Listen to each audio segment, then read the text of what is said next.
Have you ever made a date with a woman and she cancels last minute? Maybe she gave you some lame excuse. Maybe you didn't even get an excuse at all and she just didn't show up. If you're out there in the dating world, you will get flaked on at some point. So, how do we understand flaky behavior? And what do we do about it? Welcome to the Nice Guy Show. I'm your host, Ari Graff, and I'm joined with my co hosts, Faisal Khokhar and Chuck Chapman. The three of us are coaches dedicated to helping nice guys because we are recovering nice guys ourselves. Together, we have decades of experience helping men level up. Our mission is to help men develop the confidence and the skills to get the love, sex, and success they desire. So here's what brought up this topic for me. A few days ago, just 3 days ago, a few days ago, a woman flaked on me for the second time. The second time. Now, the story is we had matched a few years ago on a dating app, and I remembered her, and I vaguely remembered that she had flaked right before our first date. I forgot about her. But then when I was swiping recently, she came up again. And yeah, you're swiping really quickly. And I'm thinking, okay, she's still hot. Maybe I'll just swipe right and I'll see if we match again. Like there's no harm in that. Now, I wasn't really thinking about it at the time, but I think there was this fantasy of maybe this time it will be different. So we ended up texting and she seemed reliable in her communication. I liked what she had to say. She talked about her good character traits, her values, her sense of humor. She talked about them at least. So what the hell? I asked for her phone number, got her phone number. I set a date with her for later in the week. We even had a short phone call. She seemed normal and healthy, but there was a nagging thought. What if she flakes again? Right up until the morning of the date, her communication was reliable, enthusiastic. She even initiated communication with me. So, those are things that I look for. Then the day of the date, she didn't reply to my text in the afternoon. We were going out that evening, and I thought, okay, maybe she's busy at work. It's a Friday. I text her an hour and a half before the date, asking her if she's on track to meet at the time we set. I was already getting this, that feeling in the pit of my stomach, like there's just something off. So at that point, it's very soon before the day, I get a text back. I'm off track. LOL. Sorry. Today is a lot. And that was it. No more communication. I'm like, damn it. Flaked again. Why the hell did I not learn my lesson the first time? I felt shame. I started to beat myself up. And then I got a hold of myself. I reached out to my brother to vent a little bit. I got back on track. And I decided I wanted to learn from this. Hence this podcast today. Now, of course, something may have come up for her that was totally legit. I get that. But I think it's fair to say that the way she handled this was disrespectful. She didn't take the small step of texting me to cancel the date and apologize and maybe even ask for a rain check. I had to reach out to her. Now, here's a couple of things I didn't do.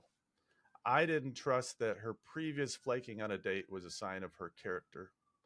I swept that under the rug. I also could have taken the step of asking her why she flaked a few years ago before asking her on another date. Instead, I gave her a pass. I consider those some nice guy errors. So I want to ask Faisal, Chuck, do nice guys get flaked on more than other men? Are they more vulnerable to getting flaked on? Faisal, what do you think? Yeah, and it's this experience that you've had. I've had that experience too as well, and in the sense that I've known some girls that have had a kind of like history of flaking, Is it a and sport for them? what, one of the things is that we in psychology it says that we don't do something once, we repeat patterns. And I met this girl in a bar years ago, and she came and sat next to me because there was no many spaces about. She said, "I just need to sit next to just need to sit down. Is that okay?" I said, "Yeah, sit down." And we just got into a conversation. And over time, I wasn't really hitting on her, but over time, that she kind of felt she had brought some feelings up for me. And the challenge was every time I wanted to take her out, there'd always be an excuse. There'd always be a challenge or a problem, or something would always come up. Now, what I learned was there are some women who love to be chased. And there are some women, as soon as a moment of the truth comes, that they just, their avoidance kicks in. And that was what was happening with her. Is as soon as I didn't pay her any attention, as soon as I, like, yeah, whatever, take it or leave it, that's when she really showed up. And that's what happens with a lot of nice guys. Nice guys get really clingy, they overinvest into that, and she kind of feels that energy, and he's like really thirsty for it, and he was desperate for this.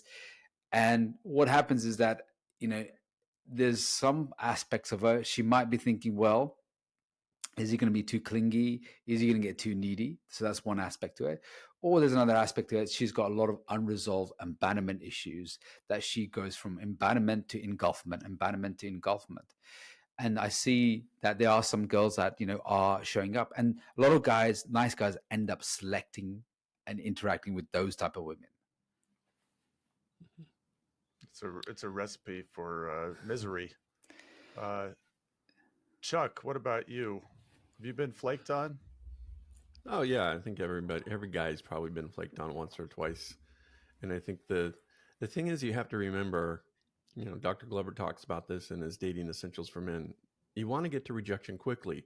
So if you get to rejection before you have that first date, it's like, okay, you dodged a bullet. So rather than feeling like, oh, there's something wrong with me, because that's where us nice guys tend to go, is we kind of go, oh, what is it about me that she didn't like? Was I too needy? Was I too clingy? Was I too aggressive?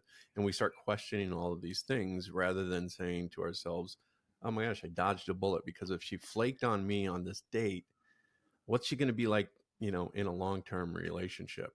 So I think you dodged a bullet there. I think you should just, kind of like, move on. You know what you do with flakes?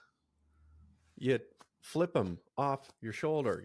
You go like that. That's what you do with the flakes, right? Yeah. So when she flakes, and you just go. You mean my dandruff flakes? Your dandruff flakes. Yeah. Don't date your dandruff. But I think the point of it, what I'm trying to make out here, is that, don't get too hung up on this. It's one of the reasons why when I'm working with guys that are just in the dating zone, it's like you want to have as many dates lined up with as many different women as possible, because if one flakes on you and that was the only one you had set up, you're going to obsess about it. But if you've got like 3 other dates lined up, it's like, okay, well, no big deal. She flaked. I'm out of here. So you want to kind of create this perpetual, line of women that you're dating at first. And when you got backups, then you feel less needy. Yeah, I think you feel less needy. You feel less like, attached to the outcome, that kind of thing. I think that, oftentimes, as well as, that it can become kind of a self-fulfilling prophecy of like, for example, I'm guessing that, did you even bring up like that she flaked the first time in any of your I conversations? didn't. I think that was a nice guy move. Like, Yeah. Is that because she's hot and you don't want to piss her off? I think so. I thought also maybe like it's weird to bring it up a couple years later, but like Yeah. But I think she knew that she had matched with me before. Yeah. So like why not? If she had flaked on me once, like why not bring it up, and why not? It's part of my due diligence. So I feel like right. I I was a coward there. Well, when you bring it up, what you're doing is you're creating that tension, right? And the women are attracted to tension. So if you just bring it up in a playful way, all right, I'm going to ask you out again, but hopefully you're not going to flake on me again. So you just kind of call it out, and then when she flakes on you again, I guess that's the next question: is when a woman does flake on you like that, how do you follow up, or do you follow up? Well, I want to say one thing about if she flaked on you years ago and you bring it back up, and then you mention that, to me, that would signal like, wow, I really made an impact on this guy. He still remembers me after months and months or years and years and years. He must not have a lot in his pool. So that I probably wouldn't mention it that, like, you remembered her from ages ago. She's like, well, doesn't this guy have other women? Uh, am I so unforgettable? So for me, I would have said, So you would have if you done knew what that, I did, basically. yeah, I would have not brought it up. I would have just probably tested her more. So I would have tested her more.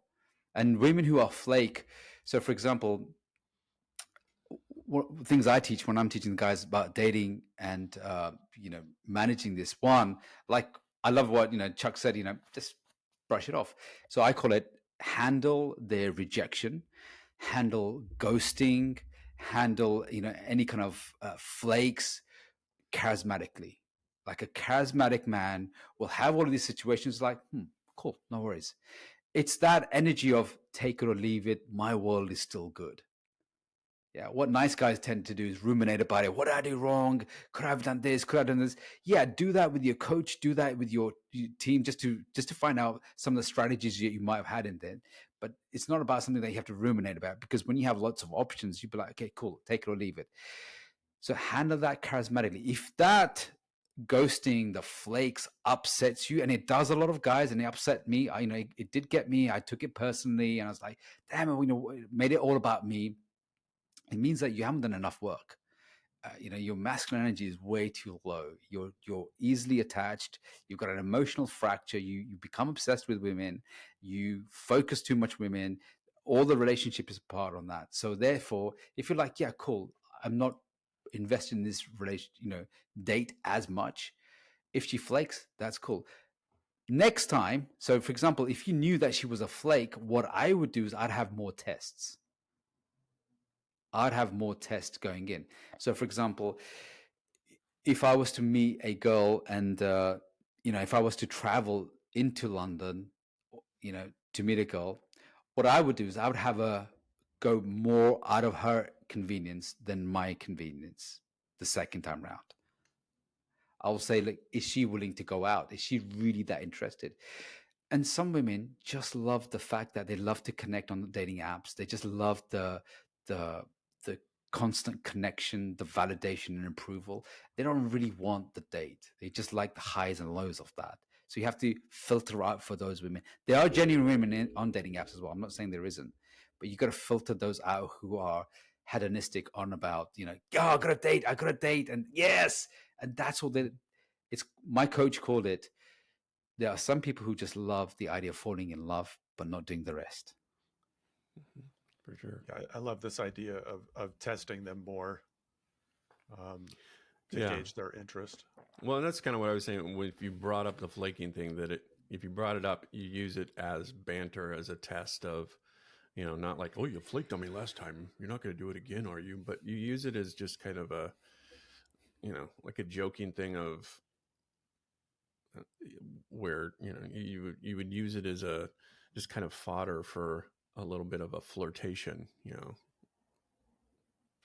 So, but I think Faisal's spot on, like testing for interest. That's another thing that Dr. Glover talks about in Dating Essentials, is you've got to test for interest. And, I think at the end of the day, you just say to yourself, look, she wasn't into me for whatever reason, her loss, move on. And, if she reappears, I think they call that zombieing, when somebody ghosts you and then they reappear. Yeah. She zombies you. Just, don't respond, because obviously that's not somebody that you want to have a relationship who's going to be that way. Yeah. Ari, did you make yourself over available for her? Because you mentioned she's hot, right? So that's like the first sign of when I'm working with guys, is I know that he's over invested in her, doesn't want to upset her, doesn't want that date to go because she's hot. So did you become over available for her? I don't think I did. And I think that part of the reason I didn't bring up the previous flake because I didn't want to seem butthurt. I didn't want to seem injured by that. But what I didn't do is test her more. But no, Yeah. we had some texting conversations, but they were fairly brief. 5-10 minutes, and then we had like a 7-minute phone call, and it really seems appropriate. Um, and she was reaching out to me during the week, so it didn't feel like I was sort of looking for that in myself. Am I reaching out more? Am I being needy? But I didn't feel like it. Yeah. I still had that nagging feeling though. She did it once. What if it happens again? So there was Did there was did there was did you something build there. enough connection with her? Did you build enough connection with her? Do you think you built enough connection for her to say, yeah, I really want to invest in this as well? I thought there was enough for a first date. Yeah. I think one thing that I've tried to do in my dating is not overinvest, not Mm-hmm. spend lots of time texting or on phone calls, and just doing sort of enough, and leaving it for the date to actually get to know each other better, hear more about our stories. Did you Yeah. did you have a date planned and tell her what the plan was? I did. Yeah. Yeah. Oh, you can't do that. You can't tell her what the date's going to be about. And here's another trend No, I'm I seeing. had a place where we were going to meet. Yeah. Yeah, I mean that's pretty cool. Yeah, date time, and also here's two questions I've got. Right, so the second, the second question I want to ask is, did you have a premium night booked with her? So like a Friday night or a Saturday night? It was a Friday night. Yeah. Yeah, because what happens is when I'm not saying all, but Yeah. sometimes very high women in high demand, right? What they tend to do in flake goes up quite a lot on a Friday, Saturday night is that if they have a lot of men who want to take out to really fancy places, you become like a second choice. It's like, okay, cool. I'll just say yes to Ari. Okay, he's taking me to the cheese factory. This guy's taking me to a rooftop bar. What I'll do is I know that Ari is going to be available at any other time. Mm. So I want to go with Brad, who's taking me to the cheese factory, to the rooftop bar. I can go to the cheese factory on a Sunday night or a Tuesday night or something like that. So sometimes if your option or isn't that you haven't built enough connection for her is like, okay, well, you know what? I'm going to go with something much more exciting, something much more appealing. And the next trend I'm seeing is a lot of I'm guys, not. yes. I'm not going to do a premium night for the first date. No, Uh, that's, yeah. yes, you don't do a premium night. That's why doing a non-premium night on a non-premium location on a premium night can be quite a challenge. Right. And Yeah. yeah, I'm just challenged with my schedule and all my I get that responsibilities. too. Yeah. I get that too. And also, here's another trend because a lot of us are now heavy on the dating apps. We use a lot of dating apps, we use a lot of social media and a lot of communication tools. Those days of just leaving the texting just for the logistics are a little bit now as not as valid like they used to be, only because there's a lot of dependency on text messaging. A lot more dependency on that. And what I've noticed with the guys I worked with is that if they don't build enough connection, if they don't get that enough investment from her, she's more likely to keep those premium nights for premium experiences, right? And that's why building enough connection, if the connection is too logical, right, if it lacks that emotional connection to it, she's going to be like, I can take it or leave it. Yeah. I mean, you're bringing up a good point. And I think that the casualness which people can cancel plans now, Mm-hmm. without ever doing it like on a phone call or in person, but just um, Yeah. on text or on a dating app or social Yeah. media. It's made it so easy to Yeah, flake. everyone's too disposable. It's like, yeah, especially attractive women and competent, I say masculine, because the more options you have, the more you're easy to dispose of them. So, what do you think about when somebody flakes on you like that? Because nice guys are bad enders oftentimes. What should we do at that point? Do we say something? Do we just like let it go? I'm curious what you think, Faisal, since you do a lot of work with guys on this. Yeah, so it depends on what your goal is. So if your goal is that, hey, I'm really looking for a girl to settle down, and possibly, to start a family with, you've got your answer. Yeah, that is a high chance she's done that second time. That's a in my eyes, that's a non-investment woman. That's not the woman I would say I want to invest in more my time to filter to settle down with. However, if you kind of like she's a junk bond. Investments. well, she's, there's, there are types of women who are sleepers, who are keepers, different types, right? So investment, non-investment, right? So if it's, you come out of divorce, you've been married for 20 years, you come out of divorce, and right now your other option is, hey, I just want to get out, get some experience, have some sex, learn about myself, learn about the world, learn about relationships. If you're in that realm and you're not right now ready to settle down, then you're like, okay, let me just get some experience. Yeah. So I would say if guys are just looking for experience, then you don't need to have such strict filtering. You will still have some filtering, but you don't need to have such strict filtering. Then you're there to get experiences. You don't always have to say I have to get the 9s and 10s. You just say I want to get a lot of experience in. I want to get a lot of sex in. I've had dead bedroom for 20 years. So it depends on what your goal is. I say to guys, there's 3 goals. One is I've just come out of a relationship. I just want to get a lot of experience. Second is I just want to date a lot and not settle down. And usually the third one is I want to get back into the day. I want to date to settle down for marriage or a long-term relationship or a family. So it's very clear what your intention is. And then you move according to that strategy. Are you So the saying strategies for it. Are you saying if you date more casually, then you should expect more flakes? If you're casual, so for example, when I'm casually dating, I'm not looking for a say long-term relationship. She flakes on me, and then I'd kind of like, I know that she's a flake, and I know what kind of behaviors flakes will go. I would say go on a Tuesday night or a Wednesday night or something like that. Let's go on a date. Probably doesn't always have those plans, and then go out for a date, and usually I end up being friends with benefit or something like that, because I know that if she's a constant flaker, that's not the kind of woman I want to say settle down with, choose, right? So I might have a pool of friends with benefits. I might have a pool of just female friends, the friend zone women who are hot and attractive. That gives you options for other women. So it all depends on where you want to go, what you want to achieve from that. And a lot of guys get a lot of shame for this as well. Oh, that's so shallow. But yet, if women do this, right? If women want to have friends with benefit, if women just want to go on dates with just for experiences, go girl you. But if guys want to do this, right?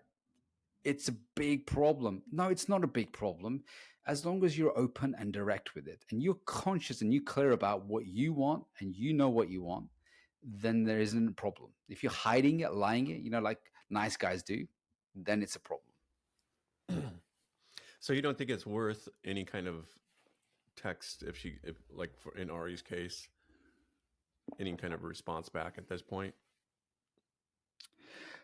So if she, I would say, hey, I was at this place, I didn't see you, right? I'll just have a laugh with her, right? Because if you're attracted to, I would just have a laugh with her, right? But I wouldn't put so much energy on that one person. Yeah. And the way when men have a lot of options, the way they maneuver is very different from those who are thirsty, those who don't have a lot of attention. Right?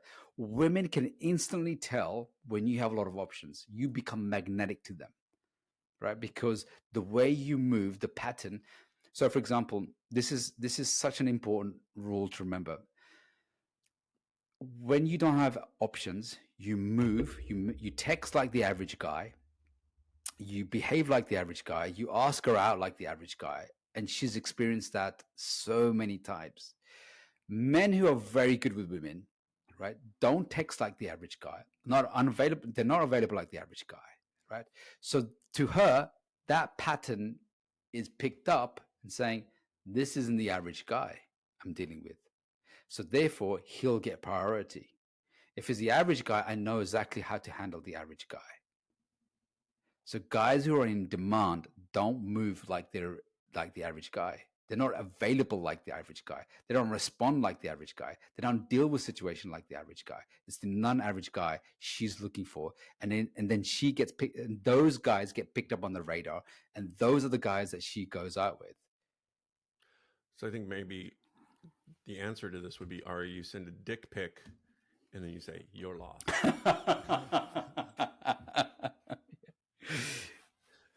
If you missed our recent dick pic episode, please see that. What is that, episode number 40? Or something like that. Yeah. We've got men who what it was a one I hosted. It was like men who send dick pics don't understand women. Right. But we'll definitely cover a lot more of this. I think this is quite a important nuances as well to cover this. I'm covering this a lot with the guys in my coaching clinic as well. So but no, I really appreciate that, sharing that, Ari. Yeah. So your point is you got to be flake proof. It's almost like bulletproof. I mean, yeah, you can't ever totally avoid flaking, but if you're a high value man, if your time is in demand, you're going to give off that vibe. You will send that message to women. Yes. And they will understand they're dealing with someone of high value and treat you with that respect. Absolutely. And one of the most important things when we talk about flakes and we go deeper into the psychology of flakes is, I always say to guys, don't worry about the women flake you. The biggest concern that you need to focus on is, how do you end up flaking yourself? Yeah, that's where you need to focus on. What are you flaking yourself on? What promises do you make? What micro promises do you make that you're flaking on? Yeah, I'm supposed to go to the gym, and you flaked on that. Hey, I made a small promise here. I flaked on that. I love this. I love this. Yeah. Sorry, so I had to interrupt to say that. That's okay, right? But I wanted to ask you guys: Are nice guys flaky themselves? And is that part of the reason they get flaked on? Is that they're not even, they've got blinders to flakiness in other people because that's how they live their life. Could be. That sounds like a whole nother podcast. Dope. Faisal? Yeah. I think, again, like Chuck said, that's a whole new podcast. But yes, there's a lot of behaviors in themselves. And again, it's it's who you are is end up who you're attracting. Okay. This is a great conversation. I think we need to do a flake part 2. So guys, women flake for all kinds of reasons. It might be their abandonment, engulfment issues. They could be inattentive. They could just be overwhelmed. It could be all kinds of reasons.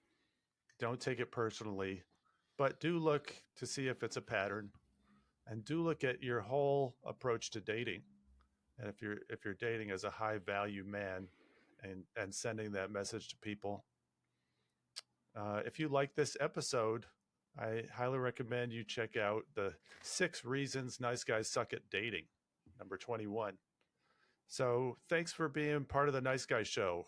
If you're watching this on YouTube, remember to like and subscribe. If you're listening to this on your favorite podcast platform, make sure to subscribe there as well. Go to niceguyshow.com and get on the mailing list. And join us again soon. Thanks, everybody. You've been listening to The Nice Guy Show with certified Nice Guy recovery coaches Ari Graff, Chuck Chapman, and Faisal Khokhar. Be sure to subscribe to this channel so you can listen to our latest episodes, and visit us on www.theniceguyShow.com. If you have any topics you'd like to hear us discuss, send us an email at support@theniceguyShow.com. Thanks for listening.